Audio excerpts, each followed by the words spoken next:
El Jurado Nacional de Elecciones ya dio a conocer los resultados finales del último proceso electoral del Perú. Pero antes de analizar esta penosa realidad, primero repasemos algunas cifras. Hoy la población peruana es de 35 millones de habitantes, de los cuales un poco más de 27 millones estamos habilitados para votar, aunque el 12 de abril pasado solo fueron a las urnas 20 millones de peruanos. En el extranjero votaron 1 de cada 3, mientras que en el Perú cumplieron con el voto obligatorio 3 de cada 4 peruanos. En total, 74% de electores decidieron quiénes serán los 130 diputados y 60 senadores que los próximos 5 años tendrán en sus manos el verdadero poder y control del país. Todos estos personajes pertenecen a 6 grupos políticos. La primera mayoría son del Fujimorismo, con 22 senadores y 39 diputados. En segundo lugar, Juntos por el Perú, de Roberto Sánchez, con 14 senadores, 31 diputados. Seguidos por Renovación Popular, de Rafael López Aliaga, con 8 senadores y 16 diputados. Luego el Partido del Buen Gobierno, de Jorge Nieto, con 7 senadores y 18 diputados. Y en cuarto lugar, Obras, de Ricardo Belmont, con 5 senadores y 15 diputados. Y finalmente, Ahora Nación, de Alfonso López Chau, con 4 senadores y 11 diputados. Este nuevo reparto de actores del poder legislativo ya está decidido. Ahora nos queda la segunda vuelta para elegir, el próximo 7 de junio, quién será el nuevo inquilino de Palacio de Gobierno y además responsable de dirigir el Poder Ejecutivo. Y como ya se anunció, tenemos 2 opciones. Keiko Fujimori, que obtuvo 2,9 millones de votos válidos, y Roberto Sánchez con 2 millones de votos válidos. Es decir, menos del 20% de los electores peruanos nos han puesto una vez más en esta encrucijada, como viene sucediendo cada 5 años durante el presente siglo. Pero, ¿por qué sucede esto cada 5 años? ¿Acaso se debe al sistema electoral perverso que tenemos? ¿Acaso se debe a la falta de verdaderos partidos políticos? ¿Acaso se debe a la falta de verdaderos líderes políticos? Lo cierto es que los próximos 5 años seguiremos sufriendo las consecuencias de esta dictadura parlamentaria que ha tomado el control del poder y hará todo lo posible para seguir manteniéndolo bajo sus faldas. Pues bien, les voy a pedir que presten mucha atención a lo que voy a comentarles en los próximos minutos. No me cabe duda que muchos de ustedes deben estar pensando cómo votar el 7 de junio. Algunos lo harán por Keiko, otros lo harán por Roberto Sánchez, y seguramente otro número de electores votarán en blanco o viciado. Lo cierto es que al final del proceso, uno de los 2 candidatos será proclamado presidente del Perú. Este escenario me recuerda el mito de la encrucijada de Hércules que relata Jenofonte en los diálogos de su maestro Sócrates en la antigua Grecia. El mito cuenta que cuando Hércules debía dejar la niñez para convertirse en joven, encontró en su camino a 2 mujeres para elegir.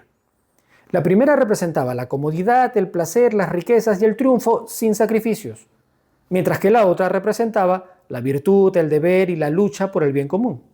La primera le ofreció un sendero sencillo y lleno de recompensas, en cambio la segunda le advirtió que el honor y la gloria solo se obtiene atravesando obstáculos, trabajando, resistiendo y con muchos sacrificios por el bien de los demás.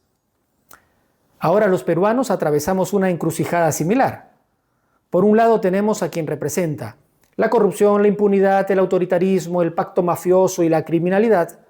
Y por otro lado tenemos a quien representa la débil voz de un pueblo marginado y abandonado a su suerte, considerado de segunda clase, despreciado por sus rasgos andinos y condenado al hambre, la explotación, la miseria, la ignorancia y la pobreza. Por un lado, tenemos a los que creen que Keiko representa a la derecha, a los capitalistas, a los limeños, a los empresarios, a la inversión privada, al libre mercado, al Perú potencia mundial. Mientras que los mismos creen que Roberto Sánchez representa a la izquierda, a los socialistas, a los comunistas, a los terrucos, los cholos, los serranos y otras etiquetas negativas que en estos días los medios de comunicación y las redes sociales repiten hasta la saciedad. Pero por otro lado, también tenemos a los que creen que Sánchez representa la resistencia y la recuperación de la democracia, la reivindicación del pueblo trabajador, del campesino, del profesor, del comerciante, del hombre del campo, de los jóvenes provincianos, de esa mayoría que se siente excluida del sistema. Mientras que Keiko representa la continuidad de la dictadura de su padre, del Grupo Colina, de la privatización a mansalva, de la corrupción, del control del Estado, del Poder Judicial, de la Fiscalía, de las Fuerzas Armadas, del narcotráfico y también del control de los medios de comunicación, como lo hizo Vladimiro Montesinos en su época. Pero lo cierto es que la Keiko de hoy representa la continuidad de lo que en este momento tenemos en el Perú, un poder autoritario desde el Parlamento, con un control del sistema judicial y un control económico que profundiza la desigualdad, es decir, representa la concentración del poder en pocas manos y una abierta oposición a los derechos humanos. Y Sánchez representa la incertidumbre de intentar cambiar las reglas de juego, de intentar gestar una nueva constitución, aún sabiendo que el camino será muy difícil y lleno de obstáculos. En realidad, casi imposible en estas condiciones. La historia enseña que las sociedades rara vez escogen el camino difícil. Esto ya ocurrió varias veces en la historia peruana. La ciudadanía en la década de los 90 aceptó el avance del autoritarismo porque ofrecía estabilidad, acabar con el terrorismo y crecimiento económico. ¿Se acuerdan del lema honradez, tecnología y trabajo? Sin embargo, detrás de esa aparente estabilidad crecieron la corrupción, el desprecio por las instituciones, el remate de las empresas públicas y el despido de toda la gente, el abuso y el control del sistema de justicia, el apogeo del crimen organizado y el abandono de las grandes mayorías. Casi 4 décadas después, las consecuencias son visibles. El Perú vive atrapado entre la violencia criminal, la precariedad económica y social y la debacle política. Hoy el miedo ha vuelto a formar parte de la vida cotidiana. Asesinatos por extorsión, sicariato, narcotráfico y corrupción estructural conviven con un sistema político incapaz de responder a las necesidades reales del país. Frente a esto, muchos medios de comunicación han reducido el debate a una simple confrontación entre izquierda y derecha, entre Lima y el resto del Perú. Pero quizá la verdadera encrucijada sea otra: democracia o sometimiento, ciudadanía o clientelismo, dignidad o resignación, respeto o violación de derechos. El problema es profundo. Lo verdaderamente grave es cómo aquella dictadura fujimorista derrocada a inicios de este siglo logró sobrevivir al tiempo y socavar la democracia hasta someter al actual gobierno a una dictadura parlamentaria. Poco a poco, durante años, el Congreso fue acumulando facultades, debilitando al Ejecutivo, infiltrando y sometiendo al sistema de justicia y legislando para favorecer intereses vinculados al crimen organizado y a las mafias enquistadas dentro del Estado. Esa es quizás la tragedia más peligrosa del Perú contemporáneo. Mientras la población seguía creyendo que elegía presidentes, el verdadero poder se desplazaba silenciosamente hacia un Congreso convertido en una autocracia parlamentaria. Una estructura capaz de derribar presidentes, capaz de manipular instituciones y de garantizar impunidad para quienes controlan los hilos económicos y políticos del país. En ese escenario aparece Roberto Sánchez como una figura percibida por amplios sectores sociales y populares como una posibilidad de resistencia frente al avance de ese bloque dominante. No necesariamente como un salvador, porque el Perú ya aprendió a desconfiar de los caudillos, sino como una alternativa para contener el deterioro institucional, para resistir y abrir un espacio de representación de aquellos sectores históricamente marginados. Me refiero al Perú andino, campesino, obrero, estudiantil y popular. Y aquí el mito de Hércules vuelve a cobrar sentido, porque la elección no es simplemente entre 2 candidatos. Hércules también entendió algo fundamental. Los monstruos más peligrosos no siempre son visibles. Algunos se esconden detrás de discursos democráticos, detrás de campañas millonarias o detrás de promesas de estabilidad. En el Perú esos monstruos toman la forma de redes de corrupción normalizadas, de políticos que cambian leyes para protegerse, de ex candidatos que salen a promover el voto en blanco o viciado y se anuncian como una oposición responsable, luego de transar bajo la mesa con el fujimorismo, de empresarios que financian campañas esperando favores futuros, y de un sistema mediático que convierte la manipulación en noticia. Por eso, esta elección no puede analizarse únicamente desde la simpatía o rechazo de los candidatos. Lo que está en juego es la posibilidad de reconstruir las bases de la convivencia democrática en el país. Y esa tarea no depende exclusivamente de quien ocupe la presidencia, sino de la capacidad de la ciudadanía para comprender cómo funciona realmente el poder. Entendamos claramente que el próximo Congreso ya tiene garantizada la capacidad de controlar prácticamente todo el aparato estatal.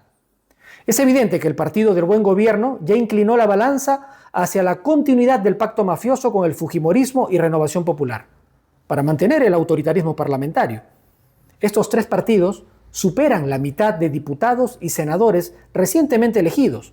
Por lo tanto, el país podría ingresar en una etapa aún más profunda de deterioro institucional. Y si Keiko gana las elecciones, significa darle en bandeja el control total del poder ejecutivo, de todos los ministerios, de todas las entidades públicas y de todo el presupuesto del Estado. Más de 260.000 millones de soles cada año. ¿Se imagina lo que hará esta gente con todo ese dinero y todo ese poder? El 7 de junio tenemos la última oportunidad para construir una barrera de contención que evite que el Perú, que sus recursos naturales y que sus bienes públicos terminen en manos de los que hoy gobiernan desde el Congreso y desde las sombras del poder.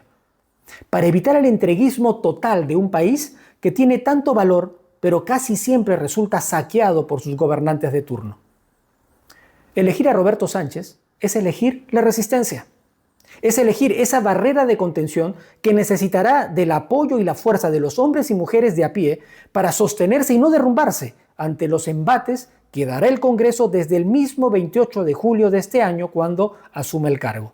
De lo contrario, los jóvenes seguirán huyendo del Perú para buscar un futuro mejor. Y los que no tengan esa posibilidad tendrán que seguir esquivando las balas del sicariato, pagando cupos por su modesto trabajo y rogando que cada vez que un ser querido salga a trabajar o a estudiar, regrese sano y salvo a casa para pasar la noche y al día siguiente burlar la muerte, el hambre o la miseria otra vez, como hoy sucede con 7 de cada 10 hermanos de esta patria que duele tanto y que tanto nos hace sufrir y padecer. El voto en blanco, viciado nulo, es un acto de cobardía frente a la responsabilidad que tenemos todos los llamados a votar. Las consecuencias las vamos a padecer todos. Aquí no hay un mal menor. Aquí tú decides si vas a entregar tu país a la corrupción, al crimen organizado y a esta dictadura del pacto infame o no. Yo no estoy dispuesto a hacerlo. Yo elijo la resistencia al lado de mis hermanos que hacen producir la tierra con sus manos para darnos alimento, para producir minerales aunque están tragando polvo, para enseñar a nuestros hijos en colegios que se caen, para protegernos del frío, de la delincuencia, del hambre, de la miseria. Hombres y mujeres que trabajan muy duro a cambio de sueldos miserables, sin derechos, sin reconocimiento, sin vejez digna, sin acceso a servicios de salud o medicamentos. Ahora nos toca resistir y luchar juntos para reconstruir este país que hoy agoniza en manos de los miserables que tienen el poder. Soy Julio Navarro y esta es mi libre opinión. Comparte, comenta y sígueme en esta red para seguir en contacto. Hasta la próxima y cuídate mucho.